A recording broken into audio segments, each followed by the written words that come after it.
Hello, അപ്പോൾ ഇന്ന് താമര എങ്ങനെ റീപ്ലാന്റ് ചെയ്യാൻ നമുക്കൊന്ന് കണ്ടു നോക്കാം. ഇതാണ് അതിൻ്റെ ട്യൂബർ. ഇനി അതുപോലെ തന്നെ കുറച്ച് മണ്ണ് വേണം, പിന്നെ അത്യാവശ്യം വലിപ്പമുള്ള ഒരു പാത്രം വേണം.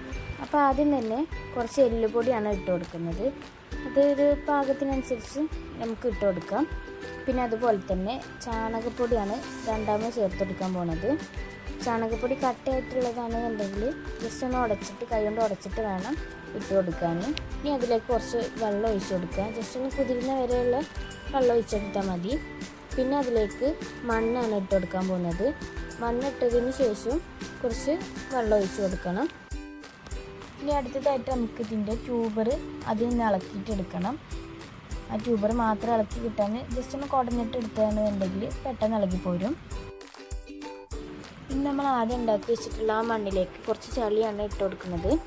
ഇത് പാടത്തു നിന്നൊക്കെ കിട്ടുന്ന ചളിയാണെന്നുണ്ടെങ്കിൽ ഒന്നുകൂടെ നല്ലതായിരിക്കും. ഇനി ഇതില്ല എന്നുണ്ടെങ്കിലും ഓപ്ഷനിലാണ്, നമുക്ക് മണ്ണ് മാത്രം ഉപയോഗിച്ചും ഉണ്ടാക്കി കൊടുക്കാം.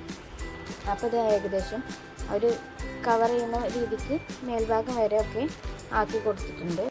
ഇങ്ങനെ ചെയ്യുകയാണെന്നുണ്ടെങ്കിൽ താമര ആകുമ്പോഴൊക്കെ പെട്ടെന്ന് വളരാനായിട്ട് സഹായിക്കും. അപ്പോൾ നമ്മൾ ആദ്യം എടുത്ത് വെച്ചിട്ടുള്ള ആ ട്യൂബർ ഓരോ പീസസ് ആക്കിയിട്ട് ഈ ചളിയിലൊക്കെ ഒന്ന് ഇറക്കി വെച്ച് കൊടുക്കാം. പിന്നെ നമുക്ക് ഇതിലേക്ക് വെള്ളം ഒഴിച്ച് കൊടുക്കുക വേണ്ടത്. ഇപ്പോൾ ചളി ആയതുകൊണ്ട് തന്നെ നമുക്ക് വെള്ളം മേലെ ഇങ്ങനെ കെട്ടി വെക്കാൻ പറ്റും. അതിന് വേണ്ടിയിട്ടാണ് ചളി നമ്മൾ യൂസ് ചെയ്യുന്നത്. മണ്ണാണെന്നുണ്ടെങ്കിൽ മണ്ണിനടിയിലേക്ക് പെട്ടെന്ന് ഇങ്ങനെ ഊർന്നു പോകാനായിട്ട് ചാൻസ് ഉണ്ട്. അതുകൊണ്ട് തന്നെ ചളിയാണ് ഏറ്റവും ബെറ്ററായിട്ട് വരുന്നത്.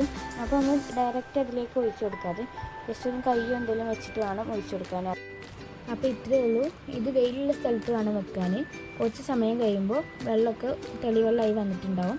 ആ സമയത്ത് വേണമെന്നുണ്ടെങ്കിൽ നമുക്ക് മീനൊക്കെ ഇട്ട് കൊടുക്കാം. കൊതുശല്യമൊക്കെ ഇല്ലാതിരിക്കാൻ വേണ്ടിയിട്ട് അത് ബെസ്റ്റാണ്. അതുപോലെ തന്നെ നന്നായിട്ട് വളരുകയും ചെയ്യും.